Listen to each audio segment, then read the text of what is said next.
तत्सत। विजयदशमी की बहुत बहुत शुभकामनाएं।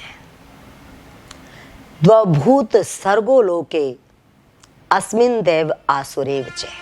यह श्लोक का एक चरण है, प्रथम चरण, गीता के 16वें अध्याय के 6ठे श्लोक का।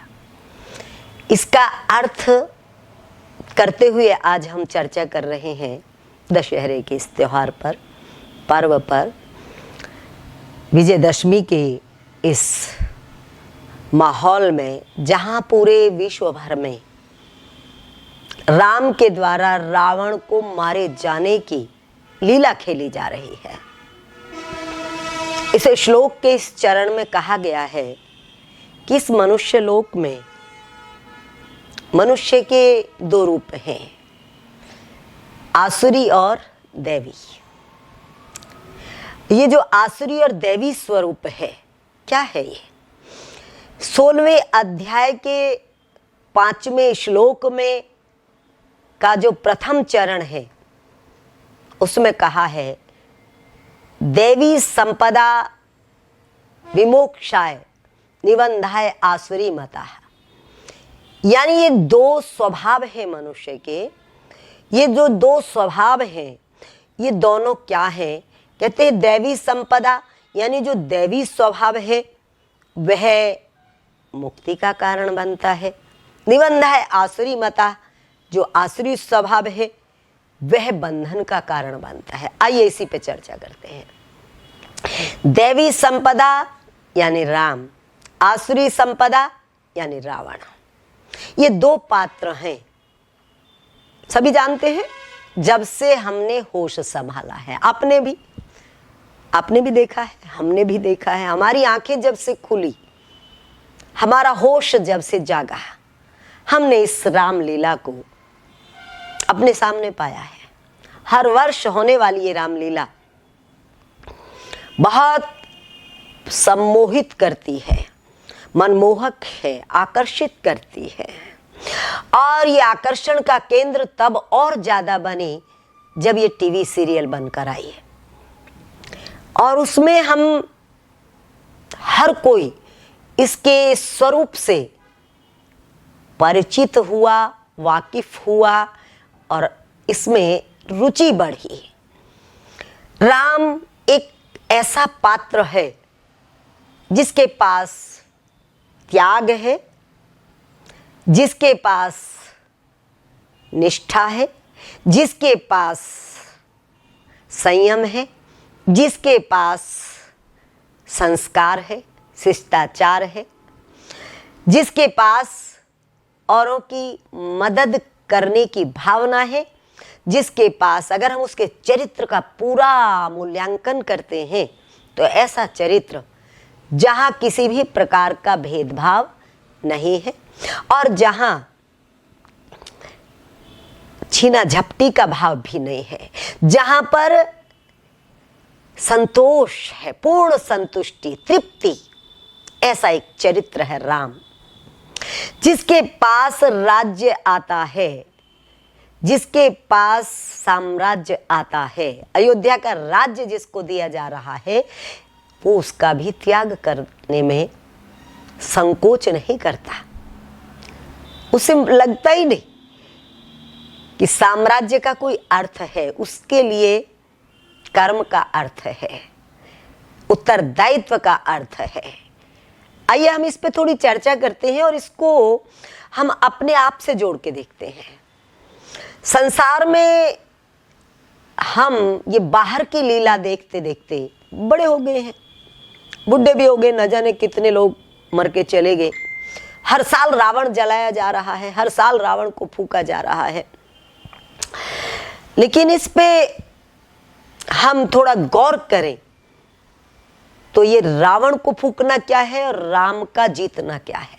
ये विजयदशमी। राम का जीतना है सद्गुणों का जीतना, रावण का हारना है, रावण का जलना है दुर्गुणों का जलना।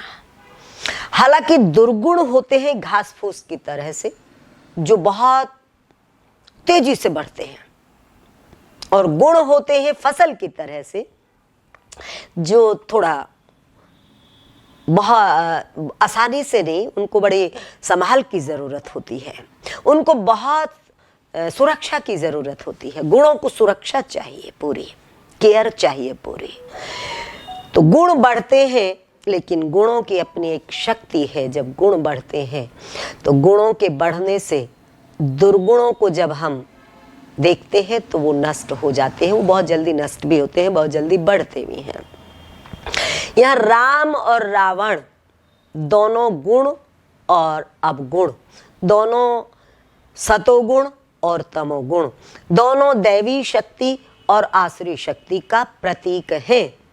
राम का एक सौम्य रूप है, रावण के पास 10 सिर है, बहुत समृद्धि है। अब हम रावण को राक्षस कहते हैं, क्यों कहते हैं? जबकि वो, अगर हम चारों वर्णों का आकलन करें, चारों वर्णों को सामने रखें, तो जो सर्वश्रेष्ठ वर्ण है ब्राह्मण वर्ण, रावण तो ब्राह्मण है, चारों वेदों का ज्ञाता है, तपस्वी है, 10 बार भगवान शिव के चरणों में अपना सिर चढ़ा चुका है, लेकिन फिर भी रावण असुर है। राम के जीवन में वैसी तपस्या नहीं दिखती, कर्म की तपस्या है, जीवन शैली की तपस्या है। फिर भी राम देव माने जाते हैं, महापुरुष माने जा रहे हैं। तो राम और रावण, राम के जो गुण हैं, वो गुण उनकी हम एक तरह से विवेचना करें, उनका विश्लेषण करें और फिर उनको अपने भीतर ढूंढ लें, क्योंकि गुण और दोष दोनों एक ही जगह है। धरती में फल और फूल और कांटे वो एक ही जगह पैदा होते हैं, इसी तरह हमारे भीतर दोनों चीज़ें एक ही जगह पैदा होती हैं। तो इन दोनों को अपने भीतर ढूंढें और इन दोनों में गुणों को बढ़ाने का रास्ता हमें जो गुरु देते हैं, सद्गुरु देते हैं, उस रास्ते पर चलें और जो दोषों को खत्म करने का सिस्टम है, एक व्यवस्था है, साधना, उपासना, उसको पकड़ें तो दोष जलेंगे, राम की जीत होगी, रावण की हार होगी। हमारे गुरुदेव लिखते हैं, ये दोनों साथ हैं, राम के संग रावण का आना, कृष्ण के संग कंस, इनकी रहनी सहनी समझो, बढ़ता रहेगा वंश। इन दोनों से को साथ साथ हम देखते हैं, ये दोनों अपने भीतर भी झांके तो राम और रावण, अच्छाई और बुराई दोनों हैं। बाहर देखें तो अच्छे और बुरे लोग दोनों हैं।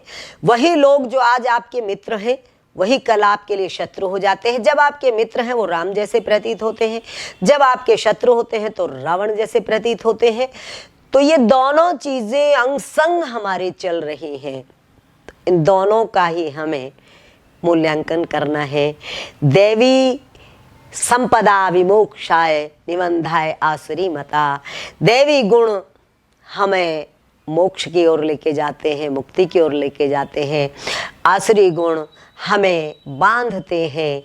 तो इन आसुरी और दैवी गुणों को पूरी तरह से जाने, और इनको जानने के लिए पढ़िए 16वें अध्याय का प्रथम श्लोक ही से लेके, वैसे तो लगभग पूरे अध्याय को ही हमें पढ़ना होगा, तो 16वें अध्याय को पढ़िए और इन गुणों को पढ़िए। बार बार हमें कुछ भी नहीं करना, इनको बार बार दोहराना है। जिन शब्दों को बार बार दोहराते हैं वो हमारे भीतर बीज रूप में स्थित तो होते ही हैं, वो पनपने भी लगते हैं, पल्लवित होने लगते हैं और बढ़ने लगते हैं। उनको बढ़ाना है। राम के गुण हमारे भीतर बढ़ते चले जाएंगे, रावण के दोष हमारे से घटते चले जाएंगे और हमारे लिए विजयदशमी का त्योहार मन जाएगा। यही विजयदशमी का हमारा पर्व है, यही त्योहार है। ओम तत्सत।